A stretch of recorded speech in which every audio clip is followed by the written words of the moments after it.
Olá pessoal, aqui na mesma a gente gravando aula para você. A gente vai trabalhar questões dos simulados atualizados, né? Da Revalida 2020. Pessoal, eu passei para você esse link, né? Que dá para você pegar e descarregar no telefone. Eu sei que quase todos vocês têm um telefone lotado, mas aquele que ainda tenha como fazer, seria muito bom vocês praticarem com esse simulado aí. Tá bem legal, tem questões atualizadas que acho que vai ajudar muito a vocês. Então, eu trouxe para vocês 5 questões, né? A semana passada a gente trabalhou, a aula passada, a gente trabalhou com questões com tirinha. Agora a gente vai trazer outras questões, acho que tem umas tirinhas, mas mais focados a questões atuais, tá certo? A questões novas, porque na verdade a gente tem trabalhado muito aquelas questões antigas, e acho que é bom a gente olhar para o frente, tá? Então, a primeira questão que eu trouxe para você aqui, deixa eu ver se eu posso colocar aqui, isso. É assim, pessoal, olha aí como eu fiz. Como eu tenho o aplicativo no meu telefone, não dá para eu descarregar pelo computador, de jeito nenhum. Tentei, mas não deu. Então eu fiz assim, tentei pegar, tirar print para poder colocar para vocês essas questões que eu achei bem importante vocês trabalharem, tá certo? E aprender. Pronto. Eu vou ler para vocês. Tem aí algumas coisas que não dá para se olhar bem. Eu vou traduzir para vocês, tá? Então, a primeira questão, certo? Uma frase que diz assim: quando hayas cortado el último árbol contaminado, el último río y pescado el último pez, te darás cuenta de que el dinero no se puede comer. Então, o que diz aí em português, pessoal? Quando tenhas cortado a última árvore, lembrando que árbol em espanhol é masculino, né? Quando tenhas esse hayas aí que tá, você pode substituir a ele por tenhas. Quando tenhas cortado a última árvore, contaminado o último rio e pescado o último peixe, você vai se dar conta de que o dinheiro não se pode comer, ingerir, tá? Então, quais são as opções? Diz assim, o objetivo dessa frase é sensibilizar a população para evitar as queimas na floresta. Aí ele está falando, certo? De cortar a árvore, certo? Vamos ver. Trazer à tona os problemas da pesca ilegal. Aí fala alguma coisa da pesca, tá? Criticar certas posturas ambientalistas. Pronto. Apresentar dados a respeito do desmatamento. E promover a preservação da natureza. Pessoal, toda essa frase, ela engloba a opção E, promover a preservação da natureza, porque ele está falando que se você, quando faça tudo natureza, que já você não tenha rio, não tenha árvore, não tenha nada, você vai perceber que o dinheiro você não vai poder comer. E a natureza quem dá pra gente, certo? As coisas que a gente precisa para viver. Então, isso é o item certo, promover a preservação na natureza, tá certo? Isso é o que fala essa frase aí. A segunda questão, pessoal, olha aí, como eu fiz. Eu sei que fica um pouco complicado, né, para vocês olharem, mas foi o jeito que achei para trazer essas questões atualizadas para vocês, tá certo? O título dessa questão aí História de Nova York, de Eric Gonzalez. Esse era o título, mas o título, na verdade, aí não era relevante. Então, aí diz assim, pessoal. Dicen que cuando en Nueva York son las 3 de la tarde, en Europa son las 9 de 10 años antes. Es posible. Vamos a leer nuevamente. Dicen que cuando en Nueva York son las 3 de la tarde, en Europa son las 9 de 10 anos antes. Certo? Então, aí que está falando? A gente fala que em Nova York são as 3 da tarde. E em Europa são as 9 e 10 anos antes. O sea, que ela está atrás, tá certo? Es posible. La voracidad del tiempo ha seguido desplazándose hacia el oriente y ha cerrado el círculo en oriente. El futuro de hoy surge en Shanghái. No sé si en Nueva York sigue una década por delante. El cine de nuestras memorias nos las hace tan conocida que forma parte del pasado. Da igual, yo llegué con retraso y mis ideas son de progreso son confusas. Si hubiera podido elegir, habría visto por primera vez los muelles de Hudson hacia 1960, desde la cubierta de un transatlántico, y habría desembarcado en una ciudad en la que no había esfuerzo sin 3 martinis ni taxistas sin corbata. Se fumaba sin filtro y Times Square era Babilonia. No era encrucijada ruidosa envuelta en anuncios luminosos. Aquella de 1960 era una ciudad joven y cínica, arrogante, intacta. Entonces, vamos lá. ¿Qué diz mais ou menos aí em português? Como é que eu posso levar isso? Aí está falando, pessoal, que Nova York, em comparação, ela está por à frente de muitos países, né? De Europa.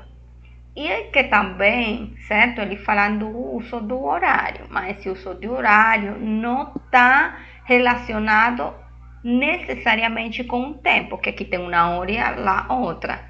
Essa hora aí ele está comparando com a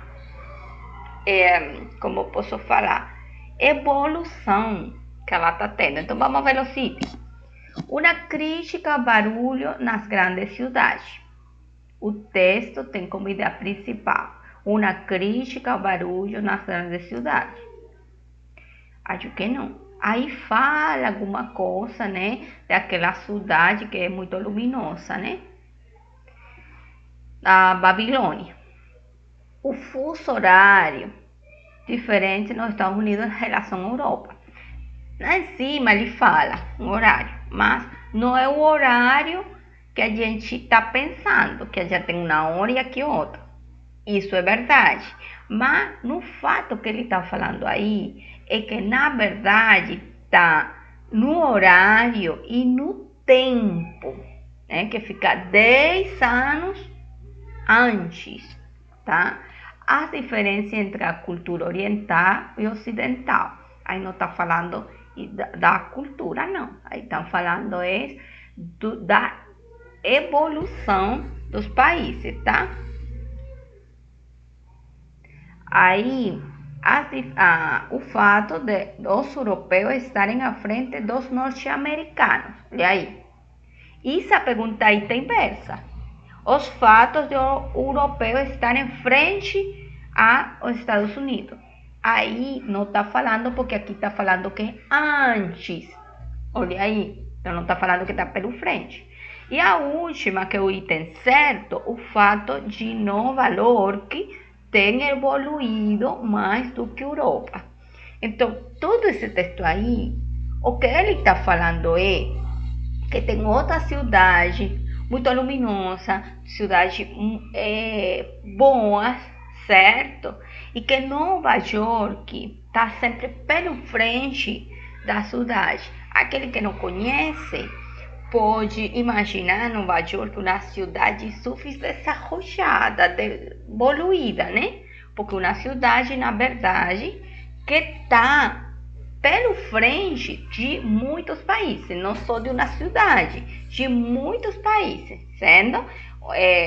Na cidade, talvez a gente pode falar igual, mas na verdade tem uma estrutura, tem a população, uma população já que está acostumada, né, a esse jeito aí. Em Nova York, supostamente, eu não tenho ido, é uma cidade que fala de dia e de noite, porque é uma cidade ativa mesmo, né? Então é isso aí, pessoal. Esse texto fala isso, essa é a ideia principal. Pronto, a outra questão que eu trouxe para vocês foi isso aí. Como são textos longos, pessoal, eu fiz assim, para poder chegar a vocês, né? E vocês tentarem ler. Aqui temos outra questão, o terrón. O que é o terrón? O terrón é um animalinho bem pequenininho, parecido um rato, mas ele é um pouquinho maior, tá? Então ele fica na terra. Vamos ver o que diz aí. El tejón es completamente diferente de los demás miembros de su numerosa familia, la llamada de los mustelidos, tales como la comadreja, la nutria, la marta y la garduña. Es un perezoso, preguizoso, tanto que, pese a su condición carnívora, no se dedica a la caza. Prefiere una alimentación más cómoda, aunque sea a base de vegetales y de animalillos lentos que no le den mucho trabajo.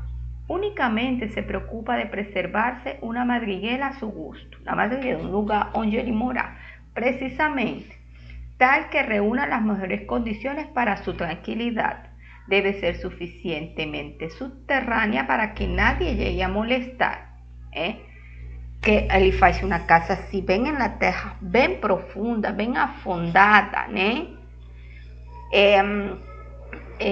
Para que ninguém chegue a perturbar ele, tá? El tejón se la escava por si mesmo, ele sozinho faz, com grande tenacidade. Quando está finalizada, tiene numerosos pasadizos e salidas de seguridad, un respiradero y una cámara central suficientemente amplia para moverse sin estorbo, ou seja, que ele se pode movimentar. Allí passa el tejón todo el día haraganeando, preguiçando y completamente solo, sozinho. Únicamente durante la época de celo abandona su aislamiento y elige una compañera, pero apenas han nacido sus hijos, los abandona y vuelve a la vida solitaria. Ou seja, que ele sai, tem filhos, quando os filhos nascem, ele vai embora. Por cierto, los tejoncillos no se parecen a su padre. Son alegres, inquietos, ratones y activos. Retazones y activos. Solo cuando va pasando el tiempo, olvidan lo que es correr, se separan del grupo y se encierran a dormir tranquilamente en su madriguera, que siempre está limpísima. Que diz aí, pessoal? Que ele é um animal, certo? Que fica sozinho quando está velho. Mas quando está bem pequenininho, que filhote, ele fica correndo, fica fazendo coisa. Quando ele vai crescendo, ele vai se afaltando e fica sozinho. E preguiçoso mesmo. Não gosta de fazer nada. Então vamos ver os itens. Os filhotes do texugo se parecem muito com ele, brincones e agitados. Então aqui não fala isso, aqui diz que eles não se parecem a seu pai. Por quê? Porque quando o pai está velho, não é como ele, que eles gostam de brincar, de correr, tudo isso, tá? Ele protege seus filhotes desde que nascem? Não, ele vai embora. Por ser um animal preguiçoso, ele prefere caçar mais fácil. Isso é o item certo que você vai encontrar aqui quando diz: tanto que, pese a sua condição carnívora, não se dedica à caça, ele prefere alimentação mais cômoda, aunque, embora seja a base de vegetais e animais pequenininhos, né? Que não generem para ele muito trabalho, tá? O texugo nunca se isola, não. Aí fala que ele quase sempre está sozinho, né? Quando é adulto. E a dieta do texugo se compõe só de carne, não. Então aí estava fácil. Sempre e quando dê para você olhar para entender o texto, tá ok? Então olha aí, esse caso você tem que tentar praticar textos, né? Em espanhol. Vamos lá, vamos ver outro item que apareceu nesse simulado. Esse negócio aí eu gostei demais. Tá. Aí tem uma cena, né? Na cena, o senhor vai pergunta que profissão ela tem, profissão, e ela fala animadora, educadora, atriz, maestra, psicóloga, guia turística, acompanhante, tradutora, linguística, psiquiatra, desenhadora, formadora e muitas coisas. Ele fala, não, isso não cabe aí onde vai poner. Ela diz, pues ponga professora de espanhol, que é isso mesmo. Então, nesta tirinha, esta vinheta sobre os professores de espanhol como língua estrangeira, a professora afirma exercer vários empregos ao mesmo tempo. A professora reclama do pouco espaço existente no formulário. Professora aponta para as inumeráveis funções atribuídas na profissão. E a professora reclama do salário baixo, a professora reclama do horário do trabalho. Acho que está bem fácil. Como a professora nomeia aqui todas essas ocupações que ela tem, então aqui está bem fácil de a gente determinar que a professora aponta para as inúmeras funções atribuídas à profissão de professora de espanhol, tá? Então, acho que essa está também bem fácil para vocês entenderem. E por último, pessoal, outro cis aí. Me lo decía mi abuelito, de José Agustín Goitísolo. Me lo decía mi abuelito. Me falava mi avô. Então, me lo decía mi abuelito, me lo decía mi papá, me lo dijeron muchas veces y lo olvidaba muchas más. Olvidaba, esquecía. Trabaja, niño, no te pienses que sin dinero vivirás. Junta el esfuerzo y el ahorro, ábrete paso, ya verás cómo la vida te depara buenos momentos. Te alzarás sobre los pobres y mezquinos que no han sabido escollar. Pessoal, esse poema aí, eles continuam, né? Mas o comando da questão diz, na frase, junta el esfuerzo y el ahorro, do terceiro verso, a segunda estrofe do poema, a palavra ahorro faz referência a ahorro, ao estudo para conseguir uma vida melhor, à necessidade de economizar dinheiro, ao desejo de gastar dinheiro para levar uma vida confortável, ao esforço físico para fazer sucesso, à esperança de uma vida saudável. Então, pessoal, olha aí, já quando a gente coloca isso, já você sabe que você vai só se concentrar na palavra, nem sequer na frase. A frase junta el esfuerzo y el ahorro. Mas eles estão falando a palavra ahorro. ¿Qué es esa palabra ahorro en español? Ahorro en español é o que vocês chamam aqui paupar. Eu vou paupar dinheiro. Eu vou ahorrar. Bem? Então, aqui a necessidade de economizar dinheiro. Se você sabe que ahorrar é paupar, já você sabe que ele está falando da necessidade de economizar, tá certo? Então não vai esquecer, pessoal. Ahorrar é paupar, tá certo? Paupar no banco, paupar na casa, paupar seu dinheiro, tá? Então, pessoal, na próxima semana eu vou procurar mais questões a que estão aparecendo nesse simulado, são muitas, né? Aí, para ver se dá certo, certo? A gente trabalhar com questões mais atualizadas, tá? Então, se cuide e a gente tá se falando, né? Um beijo, pessoal. Muito, muito obrigada.